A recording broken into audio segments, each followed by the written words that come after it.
नमस्कार मंडळी, मी शिव मडकर तुमचं पुन्हा एकदा स्वागत करतो आपल्या एका नवीन व्हिडिओमध्ये।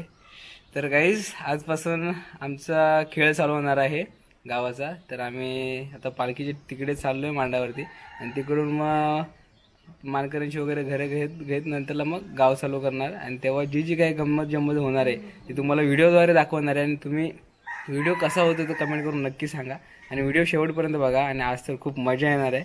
तर आता डायरेक्ट तिकडे गेल्यावर व्हिडिओ चालू करतो मी मांडावरती। तर गाईस, मी आता मांडावरती पोहोचलोय आणि पाठीमागे आपले आता खेळ चालू झालेले आहेत। मांडावरती सगळा प्रोग्राम सुरू झालेला आहे आणि आपण आता बघूया थेट दृश्यात ते काय काय मजा मस्ती होते याच्यामध्ये आणि कसं आपण सुरुवातीपासून एंड कसं करणार आहे ते तुम्हाला नक्की दाखवतो। आणि सुरुवात तर आता झालेली आहे, मांडावरती खेळ उभे राहिलेले आहेत आणि ह्याच्या पुढे जसं जसं काय काय होणार आहे ते एकदम सिक्वेन्सने तुम्हाला दाखवणार आहे मी काय काय होतं ते। प्रथम आपण मंडळी, शिमगा म्हटला की परंपरेची जपणूक ही आलीच आणि प्रत्येक गावाची ही वेगवेगळी परंपरा असते। त्या परंपरेनुसार तो गाव त्याच्या शिमगाचा उत्सव हा पार पडत असतो। तर आमच्या गावची काय परंपरा आहे ती तुम्हाला थोडक्यात ओळख करून देतो। मित्रांनो, शिमग्याची खरी सुरुवात ही होळीपासून होते आणि आमच्या गावामध्ये अशी परंपरा आहे की होळी तोडण्यासाठी आमची पालखी तिथे घेऊन जातात आणि त्यानंतरला होळी तिथे तोडली जाते। नंतर होळी आणि पालखी सानेवरती येतात आणि दुसऱ्या दिवशी होळी उभी केली जाते। मग तेव्हापासून आमची पालखी ही सानेवरती बसून असते। सानेवरती म्हणजे आमच्या इथे मांड म्हणतात त्याला। तर मांडावरती पालखी 3 दिवस बसून असते साधारणतः आणि 3 दिवसानंतरला मांडावरती खेळ काढला जातो। सगळ्या गावातील वाड्यातील माणसं येऊन इथे खेळ काढला जातो आणि तो खेळ म्हणजे हा आपल्यासमोर चालू आहे आता। आणि या खेळांमध्ये पण एक विशेषता आहे की आपल्यासमोर जे आता उभे आहेत ते धट्टे खेळ म्हणतात त्याला आणि हे आपल्या पालखीच्या पुढे नाचत असतात गावामध्ये जेव्हा पालखी फिरते तेव्हा। आणि त्याच्यानंतरला जे देवाचे खेळ म्हणजे जे पालखीसोबत असतात त्यांना देवाचे खेळ म्हणतात। तर असे 2 प्रकारचे आमच्यामध्ये खेळांमध्ये विशेषता आहे की देवाचे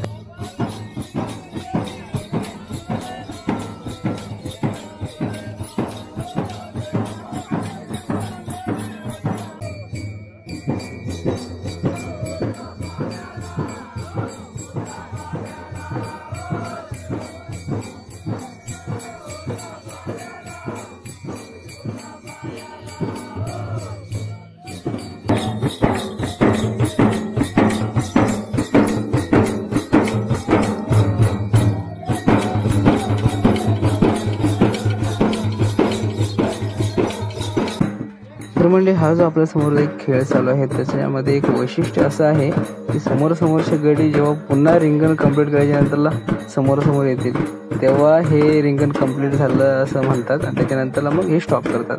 ह्याच्यानंतर पुन्हा एकदा आपल्या देवाची वानकर होते आणि ती वानकर झाल्याच्या नंतरला पालखी वगैरे नाचते, एकदम उत्साहामध्ये नाचवतात सगळेजण आणि त्यानंतरला मग आमच्या गावच्या मानकऱ्यांची घरं घेत मग गावच्या लोकांची घरं यायला सुरुवात।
तर गाईस आता संध्याकाळ झाली आणि अजून पालखी नाचवत आहेत लोक.